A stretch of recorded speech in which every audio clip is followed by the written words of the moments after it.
vu ta sensibilité, vu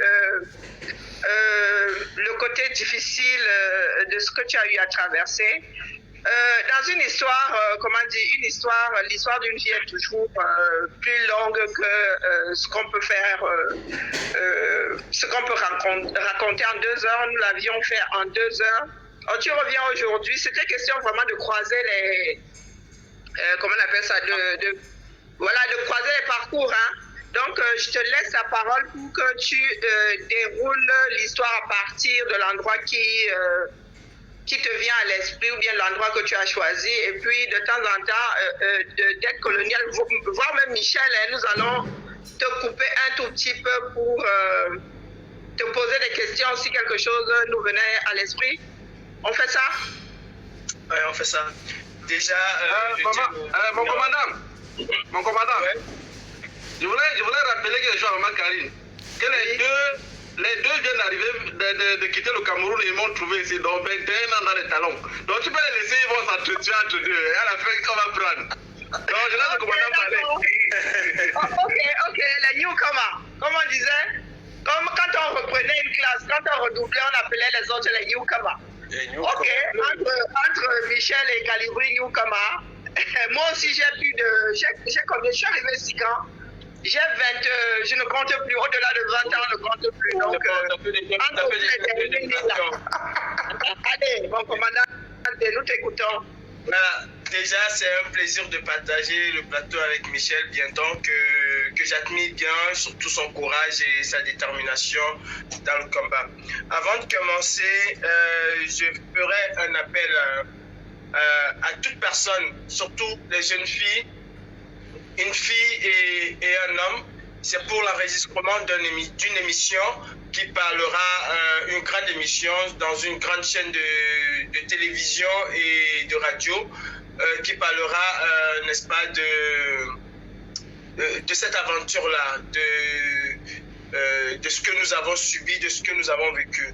Généralement, c'est beaucoup plus les hommes qui sont enclins à raconter leur histoire, à raconter ce qu'ils ont vécu.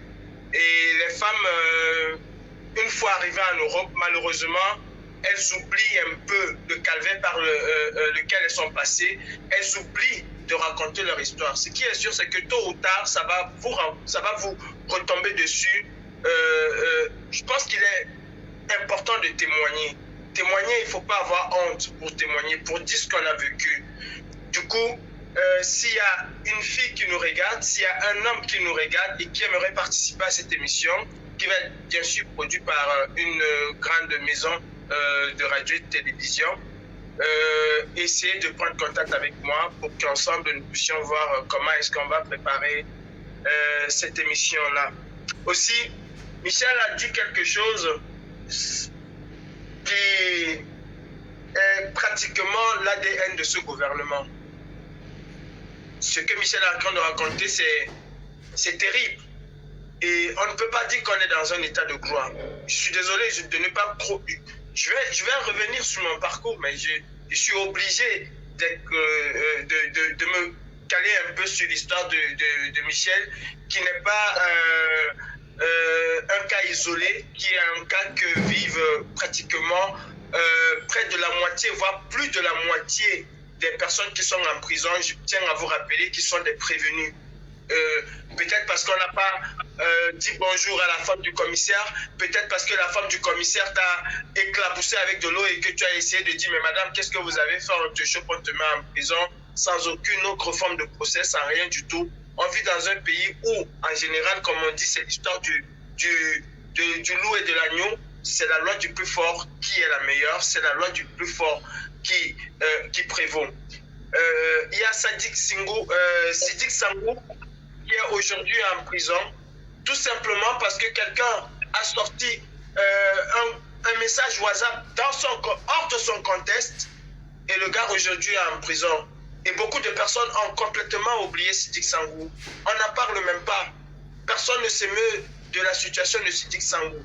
On connaît plus Paul Chouta, mais on oublie Sidik Sangou qui a passé les mêmes calvaires que Michel Bienton. Je disais tout à l'heure que c'est aussi pour moi l'occasion de dire à Sidik Sangou nous qui te connaissons, nous qui t'avons suivi à travers les réseaux sociaux, pas te connaître comme je pourrais dire, mais à travers les réseaux sociaux, à travers ta détermination et ton combat, sache que nous essayons toujours de faire ce que nous pouvons faire. Tu es dans nos cœurs et nous sommes de tout cœur avec toi. Il a dit, Michel, quelque chose de très important. Et c'est ce que nous vivons au quotidien. Et c'est une des choses qui fait en sorte que le Cameroun ne s'en sortira pas si on ne parvient pas à juguler cela, la division. Le gouvernement Biya a toujours fonctionné dans la division. Que ce soit au niveau de l'opposition au Cameroun, que ce soit dans tous les sphères, même ce qui se passe aujourd'hui, et il faut avoir le courage de le dire, parce que moi je dis depuis un certain temps, je ne prends plus les gants. Même au sein de la lutte diasporique que nous vivons aujourd'hui, cette division-là est ourdie et commandée par le régime dictatorial de Bimvondo Barthélemy. Parce qu'ils savent, si nous avons unis, c'est trop dire, mais si nous avons le même langage, ce n'est pas bon pour eux. Il faut des sons dissonants à gauche et à droite pour pouvoir noyer les véritables revendications. C'est pour ça que vous observez tout ce que vous observez là. Bien fonctionner comme ça, et c'est comme ça qu'il fonctionnera. Il n'y a pas de demi-mesure aujourd'hui. Si nous voulons libérer le Cameroun, si nous voulons empêcher nos frères, nos sœurs de prendre le même chemin que nous avons pris, un chemin aussi difficile, un chemin aussi morbide, parce que je vais vous dire en réalité, les Européens se cassent la tête parce qu'il y a soi-disant 10 000 morts en Méditerranée. Ça, c'est un chiffre officiel, mais qu'il faut encore multiplier par 3 ou par 4. Ça, c'est de la Méditerranée qu'on parle. Je vous parlerai du désert. Pour ceux qui ont fait le désert, il n'y a pas de frères, il n'y a pas de sœurs, il n'y a pas de mère au désert. C'est-à-dire, quand vous vous engagez dans le désert, vous êtes livré à vous-même. Ou vous sauvez votre vie, ou vous mourrez avec votre frère, votre soeur, votre mère, je ne sais pas avec qui. Vous avez le choix. Et le plus souvent, tu te bats pour sauver ta propre vie. Le désert engloutit beaucoup plus que la Méditerranée. Le désert, c'est un cimetière à ciel ouvert. C'est pas pour rien que, même en Algérie, quand on vous arrête et qu'on va vous refouler, on vous refoule au désert. C'est une façon de vous dire, si tu es encore fort, si tu as encore les forces, si tu n'es pas mort, débrouille-toi, tu reviens. Et ce serait comme ça jusqu'à ce que tu arrives à trouver le moyen de t'échapper. Nous devons prendre conscience que nous sommes face à un régime qui fera tout et qui fait tout pour se maintenir au pouvoir. Nous sommes face à un régime où c'est une extrême minorité qui arrive exactement comme ça se passait avec les rois. Parce qu'il fallait être à l'intérieur de la cour royale pour pouvoir avoir quelque chose. Il fallait être soit courtisane, soit courtisan, soit ministre, soit premier ministre. Il fallait être à l'intérieur de cette sphère-là pour pouvoir bénéficier des largesses du roi. C'est exactement comme ça que ça se passe au Cameroun. C'est une extrême minorité qui contrôle et qui commande toute la majorité. Et si on ne se bat véritablement pas, parce qu'on va dire, ah, moi je ne suis pas Bamileke, je ne me battrai pas. Ah, c'est les affaires de Bamileke, c'est les affaires du MRC. Non. Il faut un temps soit peu que nous redescendons sur terre et que nous regardons notre pays qui est en train de tomber en lambeaux, que nous regardons cette jeunesse camerounaise qui est en train de se dissoudre, si je veux utiliser l'expression. La jeunesse camerounaise est en train de mourir d'elle-même. Et beaucoup de jeunes aujourd'hui, encore plus qu'en 2015, encore plus qu'en 2010, encore plus qu'en 2008, encore plus qu'en 2019, beaucoup de jeunes aujourd'hui au Cameroun, j'en parle avec plusieurs, ils n'ont qu'un seul rêve, c'est de prendre la poudre d'escampette, quitte à mourir au désert, quitte à mourir en Méditerranée, quitte à mourir même au Maroc ou en Algérie, ce qui n'est pas l'Eldorado. Je peux vous assurer que l'Europe, en réalité, ce n'est pas le paradis. C'est un discours qu'on nous tenait à l'époque et nous n'avions pas voulu croire. On croyait que l'Europe c'est le paradis, l'Europe c'est... Oui, l'Europe c'est très bien construit, ça je ne peux pas vous mentir. C'est très bien construit, mais ce n'est pas le paradis. Parce que une fois arrivé en Europe encore, c'est une autre galère. C'est une autre misère. C'est... La seule chose que nous avons en Europe, c'est le droit de pouvoir se soigner. C'est la seule véritable chose que nous avons en Europe. C'est le droit de pouvoir se soigner. Mais dire que l'Europe c'est le paradis, je peux vous assurer que s'il y a un choix à faire, un véritable choix, si les conditions sont réunies au Cameroun, s'il y a un choix à faire, beaucoup, mais beaucoup rentreront au Cameroun parce que là au moins ils peuvent aspirer à quelque chose. Et pour pouvoir faire ce que nous voulons faire au Cameroun, avoir un véritable état de droit, avoir un état où les richesses sont redistribuées partout, il faut impérativement, mais impérativement que nous nous mettons ensemble. Ça n'a Pierre de regretter, mais moi disais, l'union fait la force. Sans l'union, il n'y a aucune force. Et la volonté et la détermination, l'engagement est aussi une force. Quand je quittais le Cameroun, je n'avais jamais imaginé un seul instant. Ça, il faut que je sois clair et honnête avec vous. Mon combat, je l'ai commencé au Cameroun. J'ai voulu aller au Darfour parce que j'ai voulu apporter ma petite contribution. J'ai écrit à plein d'organismes internationaux. J'ai envoyé des courriers à beaucoup de présidents, même étant au Cameroun. Parce que je pensais, et puis c'était pour moi un peu le seul moyen que j'avais pour pouvoir faire changer les choses au Cameroun, pour attirer l'attention, mais ce n'était qu'une goutte d'eau dans la mer. J'ai pris sur moi. Mais en réalité, quand moi je quitte le Cameroun, je ne quitte pas le Cameroun parce que je viens me battre contre ce monstre qui est au pouvoir à Yaoundé. Non. J'ai quitté le Cameroun pour des raisons personnelles. Pas parce que je n'ai pas pu prendre l'avion, mais parce que c'était compliqué de prendre l'avion. Beaucoup qui prennent la route de la Méditerranée, détrompez-vous parfois, ce n'est pas parce qu'ils n'ont pas pu avoir de quoi se payer un billet d'avion. Ce qui te permet de prendre un avion, c'est le visa. Et vous savez aujourd'hui que le Cameroun, il y a encore 30, 40 ans, 30 ans, 25 ans, pour obtenir un visa en tant que Camerounais, c'était la chose la plus facile. Mais aujourd'hui, même les Américains commencent à dire aux femmes, vous venez avec un enfant, on fait un test ADN, parce qu'on a constaté que c'est tout le monde qui veut partir au Cameroun. Obtenir un visa, c'est quelque chose de compliqué. Je suis venu pour des raisons personnelles, et ce que j'ai vécu dans mon parcours a forgé en moi cette personne sacrifiée que je suis aujourd'hui, comme Michel Bienton, comme tête coloniale. Ça m'a profondément touché. Ce que j'ai vécu personnellement, quand vous passez le temps à voir des personnes tomber et mourir comme des mouches, quand vous vous retrouvez dans un pays comme la Libye, c'est très difficile d'en parler, mais voilà, quand vous vous retrouvez dans un pays comme la Libye et vous avez des gens qui n'ont aucune considération pour l'être humain que vous êtes un objet. Que ce soit en Libye, que ce soit au Maroc, parce qu'avant d'arriver au Maroc, je pense que c'est la même chose. On subit tous les mêmes exactions, beaucoup plus en Libye. C'est le chemin le plus facile, peut-être, mais c'est le chemin le plus terrible. Car c'est très difficile, c'est pas... Peut-être, je peux simplement vous dire que ces chefs d'État-là,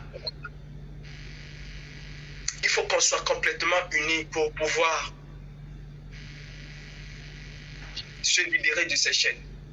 Les Africains aujourd'hui souffrent dans leur chair. Il m'est très difficile de parler de ce que j'ai vécu en Libye, les mots ne sortent même pas parce que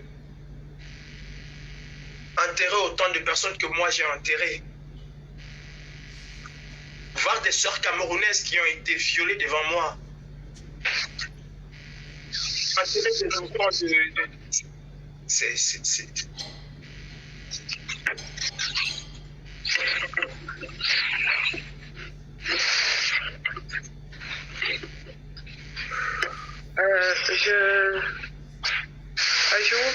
bien vouloir nous excuser. Je pense que ça va être difficile de continuer. Bon, j'ai souhaité que Karine, c'est bon, il faut avoir le courage d'affronter certaines choses. Mais en réalité, c'est pas une route qu'il faut prendre parce qu'on veut avoir une vie meilleure. Oui, c'est bien beau de venir en Europe acquérir le savoir. C'est bien beau de venir en Europe pour peut-être avoir une vie différente. Cette vie différente, on peut aussi l'avoir chez nous au Cameroun. On peut bien l'avoir chez nous au Cameroun. Il suffit que nous mettons notre énergie, que nous mettons notre volonté pour y arriver. Je parle de moi. Une fois que je suis arrivé en Europe, parce que c'est difficile pour moi de vous expliquer exactement. Mais une fois que je suis arrivé en Europe, j'ai sacrifié, comme les autres, hein, je ne suis pas le seul sacrifié, mais moi j'ai sacrifié ce que je suis venu chercher. Karine, tu sais de quoi je parle. J'ai complètement sacrifié. Je me suis dit, je n'attends pas avoir un titre de séjour ou bien avoir ce que je suis venu chercher avant de dénoncer ce qui se passe au Cameroun. Je me suis dit, la meilleure façon pour moi d'aider mes frères, c'est de me battre. Ensemble avec toutes les personnes qui voudront bien, qu'on se batte pour faire tomber ce régime dictatorial. Pas seulement ce régime dictatorial, parce que c'est pas seulement le Cameroun, mais c'est toute l'Afrique. C'est toute l'Afrique francophone qui se trouve dans cette galère-là. C'est toute l'Afrique francophone qui se trouve dans cette misère-là. Il est important pour vous qui êtes au Cameroun, avant de penser un seul instant que vous allez prendre la route de la Méditerranée, que vous allez passer par la Libye, à votre avenir. Parce qu'au Cameroun, je pense que vous auriez un avenir meilleur si seulement vous faites ce qu'il faut. Et la seule chose qu'il faut aujourd'hui, c'est de prendre vos responsabilités en tant que jeune et se dire, je dois me battre pour mon pays. Se battre pour son pays n'est pas forcément prendre les armes. Non. Se battre pour son pays, c'est de dénoncer toutes les actions que tu peux subir ou que quelqu'un peut subir autour de toi. Te battre pour ton pays, c'est de te lever et dire, trop, c'est trop. L'Europe, c'est pas le paradis. L'Afrique, c'est le paradis du monde. Tout le monde entier aujourd'hui, toutes les grandes puissances n'ont qu'un seul rêve, c'est de s'installer en Afrique. Parce que l'Afrique va être le cœur du monde. L'Afrique est même déjà le cœur et le poumon du monde. Il y a une bataille féroce entre ces grandes puissances-là pour s'installer en Afrique. Mais nous ne sommes même pas conscients de cette richesse que nous avons. La Méditerranée, les chiffres que vous entendez, c'est beaucoup, mais beaucoup plus que ce que vous entendez là. Le désert, je ne peux pas compter le nombre de cadavres que j'ai vus au désert. Je ne peux pas compter le nombre de personnes, je dis bien le nombre de personnes que nous avons dû chercher. En fait, on était conscient qu'ils étaient fatigués et qu'ils n'ont pas pu suivre le chemin. Parce que une fois que vous prenez la route avec le guide, il ne s'arrête pas. Lui, il a lui, il connaît son terrain, il connaît son milieu. Et si vous avez même la chance qu'il ne vous a pas abandonné en plein désert et qu'il a disparu, parce que aussi, c'est aussi son objectif, vous abandonner en plein désert et disparaître, ne pas pouvoir faire le voyage avec vous, comme ça lui fait de l'économie. Il y en a beaucoup qui ont été abandonnés de cette manière-là. Nous avons eu une chance parce que nous, les Camerounais, nous avons eu le réflexe d'attacher notre guide avec nos bras. Oui, parce qu'il nous a amenés quelque part et son frère a d'abord disparu. Et après, il nous dit, écoutez, je vais voir s'il y a la police à côté et tout, je reviens. On l'a dit, jamais tu ne bouges pas, tu vas rester ici avec nous. Il a dit, ok, on va dormir là. Nous avons passé presque la nuit là. Mais on l'a attaché. Des Camerounais qui étaient là l'ont attaché. Celui-ci a arrêté le pied, l'autre a arrêté l'autre pied. Et c'est comme ça qu'il a compris qu'il ne pouvait pas. Il a compris qu'il ne pouvait pas. Il a pris son téléphone, il a appelé son frère. Ils sont revenus nous chercher là où nous étions. Mais ils avaient l'intention de nous abandonner et de partir. Et c'est légion. C'est comme ça qu'il y a des personnes qu'on abandonne. 3, 40, 100, 200 personnes qu'on abandonne en plein désert et qu'on part. Vous pensez qu'ils vont survivre? Je ne pense pas qu'ils vont survivre. C'est une route extrêmement difficile. Je dis, ce que j'ai vécu en Libye, je peux vous assurer, mes frères, j'ai de la haine pour Biyabi Vendor, hein, ça c'est sûr. Mais même à lui, Biyabi Vendor, même à Bankui Emile, qui est le plus grand tortionneur camerounais, je ne peux pas lui souhaiter ce que moi j'ai vécu en Libye. Vous comprenez là que ce n'est pas quelque chose de facile, c'est pas quelque chose qu'on peut souhaiter à son ennemi, parce que c'est inhumain. Quand vous vous faites brûler, je dis brûler avec des bougies, où on allume 20 bougies et qu'on vous le verse sous le corps, vous ne pouvez même pas imaginer, mais je ne connais pas une personne qui est passée en Libye. Sur 1000 personnes qui passent, il y a peut-être que 10 qui vont passer à la trappe.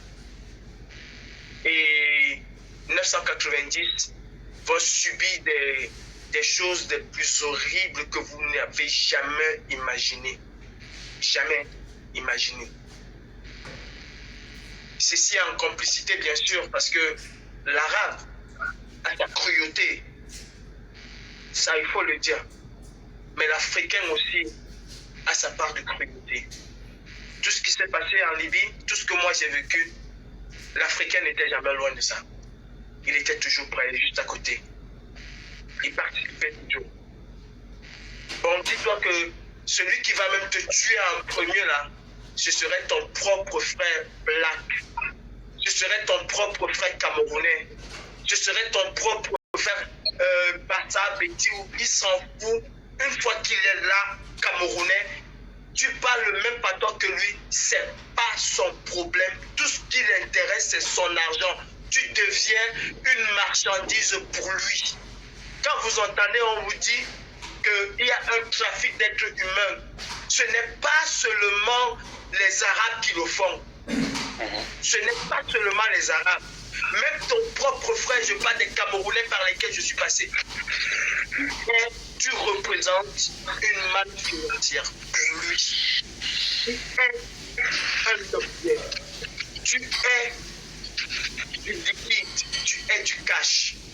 Tout ce qui l'intéresse, c'est l'argent. Même si vous avez vécu dans le même quartier, il connaît ton père, il connaît ta mère, il s'en bat complètement l'aide. Ce n'est pas son problème.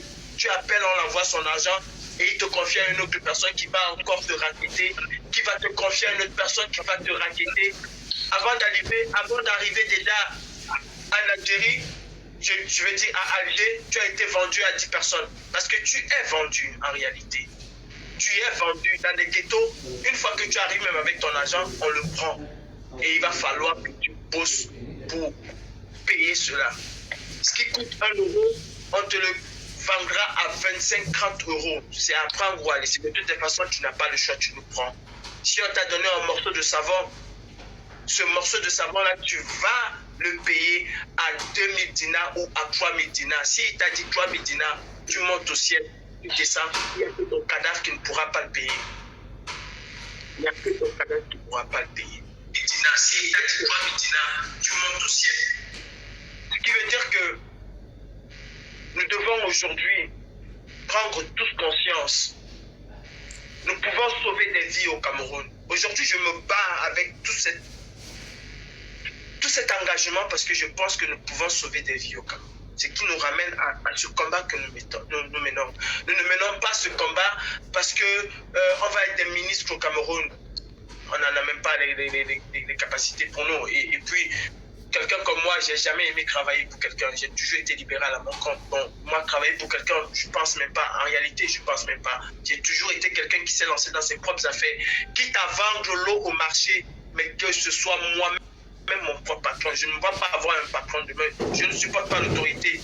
Une certaine autorité, je ne la supporte pas. Un truc qu'on va me dire, tu vas te réveiller à 7h le matin, 8h. Si c'est obligé, je ne le fais pas. Moi, je fais des trucs par moi-même. Si on m'oblige, je ne le fais pas. Bon, je ne me vois pas en train d'être dans un gouvernement au Cameroun ou député, machin. Pour l'instant, pour 10 ans, c'est mort. Peut-être dans 50 ans ou quand j'aurai 60 ans, peut-être je me dis, ah, c'est pas. Mais pour le moment, c'est mort. Mettons-nous véritablement, je parle à toi qui me regarde au Cameroun. Tu es petit, tu es boulot, tu es bassa. Je sais, et tu le sais, la chose qui est dans ta tête aujourd'hui, c'est comment est-ce que je vais faire pour me retrouver en bain. C'est comment est-ce que je vais faire pour prendre la route du désert. C'est ce que tu penses. Mon frère, j'étais aussi dans cette optique-là. Je pensais aussi à ça quand j'étais au Cameroun. Je pensais à ça et je vous dis, je me suis battu pour ça, pour pouvoir être là. Mais je me rends compte que en dehors de la belle vie, en dehors de tout ce petit bonheur qu'on a là, mais en réalité, on n'a rien du tout. Moi, je ne veux pas être sacrifié pour ma famille. Je ne veux pas être l'esclave de ma famille. Parce que sinon, c'est ça que tu vas avoir. Le jour où tu pourras t'en sortir, c'est ce que tu vas avoir. Enchaîner 4, 5, 6, 7, 8 boulots pour pouvoir nourrir les gens au Cameroun. Moi, je ne veux pas le faire et je ne le ferai pas. Je ne veux pas le faire et je ne le ferai pas. Alors, prenons l'adage chinoise qui dit c'est mieux d'apprendre quelqu'un à pêcher que de lui donner le poisson tous les jours. Apprenons à nos familles à pêcher au Cameroun. Et au Cameroun, on peut être riche. J'ai entendu Makoso dire hier à quelqu'un, en fait, on m'a envoyé cette partie-là, que moi, je dirais, quand je pars en Europe, c'est pour passer mes vacances. Je pars en Europe parce que je vis mieux chez moi en Côte d'Ivoire. Oui, on peut mieux vivre au Cameroun si nous tous nous battons pour avoir cette belle vie au Cameroun. Et je peux vous dire, le jour que les choses changeront au Cameroun, vous allez voir beaucoup, mais vous allez même chasser les Benguetais, parce que beaucoup vont rentrer au Cameroun discuter la place avec vous. Parce qu'ils savent que le paradis c'est là-bas, c'est pas ici. Et on peut construire le Cameroun comme l'Europe. Dubaï, il y a encore 2, 3, 4 décennies, n'était pas ce que Dubaï est aujourd'hui. Bata, j'ai été à Bata ou à Malabo. Il y a encore en 2000, en 98, Malabo n'est pas ce que Malabo est aujourd'hui. Bata n'est pas ce que Bata est aujourd'hui. Bata a été construit devant moi. J'ai vu les constructeurs de Bata. J'ai transporté le matériel pour construire Bata. Bon, je sais de quoi je parle. On peut le faire au Cameroun, mes frères. Mettons cette division, parce que Michel Bienton l'a dit tout à l'heure, et il est passé dessus. C'est cette division-là que le régime dictatorial de Biya a mis en place. Et ce n'est même pas seulement le régime dictatorial de Biya, parce que cette division-là, elle monte du début de la contestation des Camerounais. Elle monte du début de l'UPC, où il a fallu fragmenter les Camerounais, où il a fallu opposer les Camerounais entre eux. Non, nous sommes un, nous sommes indivisibles, nous sommes et nous devons être une seule famille. Et c'est ce que je sais que les Camerounais sont. Quand moi je suis dans un camp avec les Camerounais, il n'a jamais été question de tu es Bassa, tu es Bamileke, tu es ceci. Moi je vous parle des expériences que j'ai eues. C'était pas ça. On était des Camerounais, on était des comme on dit, on était des enfants d'un même père et d'une même mère. Quand vous voyez les Camerounais en Algérie se battre contre une autre communauté, c'est jusqu'au sang, c'est jusqu'à la mort. Et pour des personnes qu'on ne connaît même pas. Pourquoi est-ce qu'à l'extérieur, on a cela quand on se retrouve au Maghreb, on a cet amour d'être Camerounais. Mais une fois qu'on est au Cameroun, on se déteste. Une fois qu'on arrive en Europe, on se déteste. Qu'est-ce qui ne va pas? Qu'est-ce qui ne marche pas? Pourquoi c'est dans les moments difficiles que nous devons être solidaires entre nous, que nous savons que nous devons être solidaires? Pourquoi? Parce que je me souviens bien des bagarres que j'ai vécues entre des communautés camerounaises et d'autres communautés. Pour des personnes qu'on ne connaissait ni d'Adam ni d'Ève, nous nous sommes rencontrés au désert, on a cheminé ensemble, mais nous nous sommes battus jusqu'à la mort, jusqu'au sang, parce qu'on voulait sauver ou parce qu'on voulait venger un de nos frères camerounais qui a été agressé par quelqu'un d'autre, quelqu'un qu'on ne connaissait pas, quelqu'un qu'on n'avait jamais vu de notre vie, quelqu'un parfois que c'était la première fois qu'on voyait cette personne qui est venue nous dire, voilà, il y a un Westaf qui m'a tapé là-bas. Et tous on se levait parce qu'il fallait aller venger notre frère camerounais. Et là, il y avait des Bassa, des Bétis, des Douala, des Aoussa, il y avait tout. C'est-à-dire, on ne connaissait pas d'où ils sortaient, on n'avait jamais demandé tu es de quelle ethnie. Mais on se battait jusqu'à la mort, jusqu'au sang, pour celui-là qu'on ne connaissait pas. Et si on remet ça au Cameroun, je suis sûr qu'ensemble, nous allons vaincre ce régime et qu'ensemble, nous allons construire un meilleur avenir pour nos propres enfants. Parce qu'aujourd'hui, ne nous battons pas pour nous. Nous, c'est mort. Nous, franchement, nous sommes une génération sacrifiée. Battons-nous pour véritablement changer les choses. Et commençons déjà par enlever la division. Jean de Dieu Momo, il est bien Bamileke. Il est dans ce gouvernement, mais quand on parle de Jean de Dieu Momo, on ne parle pas de lui comme étant Bamileke, parce qu'il est dans l'affaire, dans le groupe qui prend tout au Cameroun. Non, on ne parle pas de lui dans ce sens-là, mais on dit les autres Bamileke là. Et lui-même, Jean de Dieu Momo, il insulte les autres des Bamileke. Pourtant, il est Bamileke. Quand vous avez un Douala qui va insulter ses frères Douala parce que un Douala qui va insulter Salomon Beyas parce que Salomon Beyas demande un avenir meilleur pour ses propres enfants et pour les enfants des Camerounais. Tu as un petit qui va insulter ou bien qui va aller menacer Sa Majesté Bilowa parce que la Majesté Bilowa demande un meilleur Cameroun pour les Camerounais. Non, en fait tu es Camerounais, tu es le bon Camerounais quand tu es dans leur sein et tu es le mauvais Camerounais quand tu n'es pas dans leur sein. Les frères camerounais, nous voulons tous la paix au Cameroun. Nous aimons profondément. Je ne connais pas un Camerounais qui n'aime pas le Cameroun. Et je ne connais pas un Camerounais qui peut avoir la prétention d'aimer le Cameroun plus qu'un autre Camerounais. Non, ça n'existe pas. Nous aimons et nous adorons notre pays. Rendons-nous tous à l'évidence qu'il faut une véritable révolution populaire au Cameroun pour pouvoir changer les choses, pour garantir un état de droit, pour que les Michel Bienton ne soient plus arrêtés demain, envoyés en prison sans aucune autre forme de procès. Il faut une véritable révolution populaire. Il faut une révolution populaire pour que nos petits frères ne s'hasardent pas à prendre la route de la Méditerranée. Et aujourd'hui, c'est de plus en plus difficile parce que les candidats manquent. Des candidats manquent. C'est plus comme avant. Avant, une maman était capable de vendre ses terres parce qu'elle voulait sauver la vie de ses enfants. Elle était capable de le faire. La pauvreté a fait en sorte que ces mamans-là n'ont pas d'argent et leurs enfants vont certainement mourir. Moi, je dis aux mamans, si vous avez un enfant qui a fait 2 ans sans donner signe de vie, à moins d'un miracle de Dieu, sachez que votre enfant est mort. N'espérez pas. C'est vrai que l'espoir fait rêver, fait vivre. Mais si vous avez un enfant qui a quitté le Cameroun il y a 3 ans et qui ne fait jamais signe de vie, c'est qu'il est mort. Ma propre maman, ça j'ai jamais dit, que ma propre maman était à 2 doigts de faire mes funérailles. Je dis à 2 doigts de faire mes funérailles. Parce qu'elle n'en pouvait plus. Quand j'ai revu ma maman, j'avais vu un squelette. J'ai revu un squelette parce que cette femme a passé son temps à pleurer, à réfléchir, à pleurer, à pleurer, à pleurer. Regardons tout ce mal que nous donnons à nos parents. Michel Bienton vous a dit tout à l'heure que rien que le fait qu'il a été en prison, il a mis sa famille sans dessous. Il a complètement bousillé sa famille. Et 1 mois de prison de Michel Bienton ou 2 mois de prison de Michel Bienton, la reconstruction au sein de la famille, ça va prendre au moins 10 ans. C'est énorme, mes frères. C'est énorme.